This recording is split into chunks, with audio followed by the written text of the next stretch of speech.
अमर शहीद वीरांगना की पुण्यतिथि पर विशेष। अकेले ही 30 से भी ज्यादा ब्रिटिश सैनिकों को मार गिराने वाली भारतीय वीरांगना उदा देवी पासी ही हैं। रानी लक्ष्मीबाई, बेगम, हजरत महल जैसी वीरांगनाओं के बारे में तो सब जानते हैं, पर वीरांगना उदा देवी पासी के बारे में कम ही लोग जानते हैं, जिन्होंने लखनऊ के सिकंदर बाग में ब्रिटिश सेना को मुंहतोड़ जवाब दिया था। लखनऊ में जन्मी उदा देवी की जन्म तारीख के बारे में ज्यादा जानकारी उपलब्ध नहीं है, पर कहा जाता है कि उनके पति का नाम मक्का पासी थे और उनकी शादी के बाद ससुराल में उदा का नाम जगरानी रख दिया गया। मक्का पासी लखनऊ चिन्हट में 500 पासियों के साथ स्वाधीनता की लड़ाई में लड़ते लड़ते शहीद हो गई। तभी मक्का पासी की शहादत का बदला लेने का संकल्प उनकी पत्नी उदा देवी पासी ने लिया था।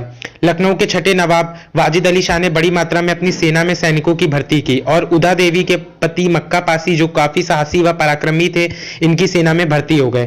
कहते हैं कि मक्का पासी को देश की आजादी के लिए शाह के दस्ता में शामिल होता देख उदा देवी को भी प्रेरणा मिली और वह वाजिद अली शाह के महिला दस्ता में भर्ती हो गई। साल 1857 की क्रांति के समय पूरे भारत में लोग अंग्रेजी सरकार के खिलाफ विद्रोह पर उतर आए थे। 10 जून 1857 को अंग्रेजों ने अवध पर हमला कर दिया था। लखनऊ के इस्माइलगंज में ब्रिटिश टुकड़ी से मौलवी अहमद अल्लाह शाह के नेतृत्व में एक पलटन लड़ रही थी। इस पलटन में ही मक्का पासी भी थे। यहां अंग्रेजों से लड़ते हुए वीर गति को प्राप्त हो गए। जब ये खबर उदा देवी तक पहुंची तो अंग्रेजी सरकार के विरुद्ध लड़ने का उनका इरादा और भी मजबूत हो गया। महिला दस्ते में तो वो पहले ही शामिल थी, पर इस क्रांति के दौरान उन्होंने बेगम हजरत महल की मदद से महिला लड़ाकों की एक अलग बटालियन तैयार की। इस बटालियन में ज्यादातर दलित महिलाएं थी।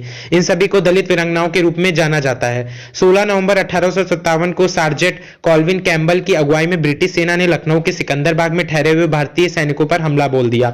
ऐसे में पुरुषों की विशेष भूषा धारण किए हुए उदा देवी और उनकी बटालियन ने ब्रिटिश सेना को सिकंदर बाग के द्वार पर ही रोक दिया। लड़ाई के समय उदा देवी अपने साथ एक बंदूक और कुछ गोला बारूद लेकर एक पीपल के पेड़ पर चढ़ गई थी। उन्होंने हमलावर ब्रिटिश सैनिकों को सिकंदर बाग में तब तक प्रवेश नहीं करने दिया जब तक कि उनका गोला बारूद समाप्त नहीं हो गया। उन्होंने 36 ब्रिटिश सैनिकों को मार गिराया। इसी देख अंग्रेजी अधिकारी तैश में आ गए। उन्होंने समझा कि उनके सैनिकों को कौन मार रहा है। तभी एक अंग्रेजी सैनिक ने पीपल के पेड़ के पत्तों के झुरमुट में छिपे एक बागी को देखा जो ताबड़तोड़ गोली बरसा रहा था। ब्रिटिश सैनिकों ने उसी पेड़ पर निशाना साधा और गोलियां चलाई। गोली लगते ही उदा देवी पेड़ से नीचे गिर पड़ी। उसके बाद जब ब्रिटिश अफसरों ने जब बाग में प्रवेश किया तो उन्हें पता चला कि पुरुष की वेशभूषा में वह भारतीय सैनिक कोई और नहीं बल्कि एक महिला थी।